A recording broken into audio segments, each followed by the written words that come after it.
6.2 के उदाहरण सवाल नंबर 1 पर चर्चा करेंगे, है ना। तो सवाल नंबर 1 कह रहा है आकृति दिया हुआ है, 2 उसमें सवाल हैं। तो इसमें आकृति दिया हुआ है, कह रहा है डी समांतर है बीसी के, यानी डी समांतर है बीसी के। दोनों ही आकृति में डी समांतर है बीसी के। तो कह रहा है इसमें ज्ञात कीजिए, पहले में ईसी ज्ञात करना है और दूसरे वाले में क्या ज्ञात करना है, एडी ज्ञात करना है। ठीक, तो आइए हम ज्ञात करते हैं। सभी का वैल्यू दिया हुआ है। ए का मान, एडी का मान दिया 1.5, डीबी का मान दिया 3 सेंटीमीटर, ए का मान दिया 1 सेंटीमीटर और इसे हमें निकालना है। ये बात दिया हुआ है। ठीक, तो ईसी और DC, DC D D D DE समांतर बीसी, ये बात क्या है, दिया है, ये बात दिया है। तो अब जानते हैं किसी त्रिभुज में जब कोई रेखा त्रिभुज के एक भुजा के समांतर हो तो अन्य दो भुजा को क्या करता है, समान अनुपात में विभाजित करता है। किससे, थेल्स प्रमेय से। क्या होगा, एडी बटे डीबी बराबर ए बटा ईसी। अब एडी का मान 1.5, डीबी का मान 3, ए का मान 1, इसी का मान तो ज्ञात ही करना है। कट कर देंगे हम। वैसे दशमलव के बाद एक अंक है, यहाँ कुछ नहीं है ना, तो क्या करते हैं, दशमलव हटा देंगे और नीचे कितना, 1 0 बढ़ा देंगे।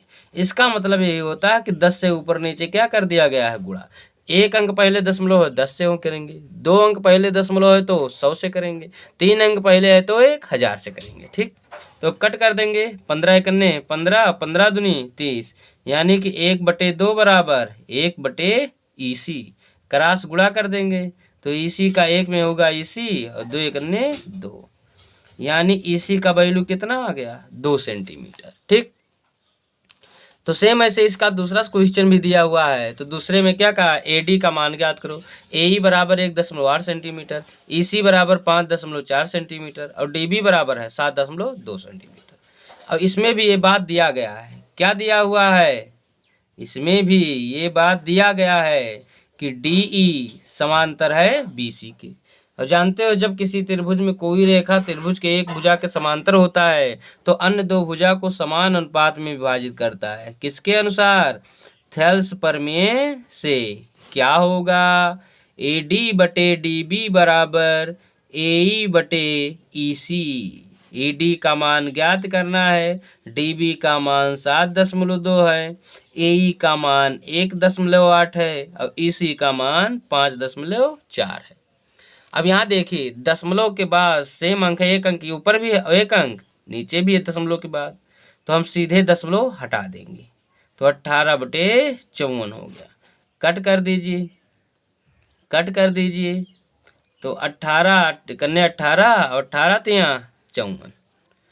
क्रॉस गुणा कर देंगे तो क्रॉस गुणा कर देंगे, 7.2 का इधर भाग है, इधर क्या हो जाएगा, गुणा। तो एडी बराबर 7.2/3। अब भाग दे दीजिए तो क्या हो जाएगा, 3 दूनी 6 दशमलव, 1 इधर गया 12 हो गया, 3 चौक 12, यानी क्या आ गया, 2.4 सेंटीमीटर। यही क्या हो गया आपका आंसर। तो इस तरीके से एक्सरसाइज 6.2 का पहला सवाल कंप्लीट होता है ना। ठीक है, फिर बात करेंगे अगले पर। हम देख लीजिए एक बार फिर से।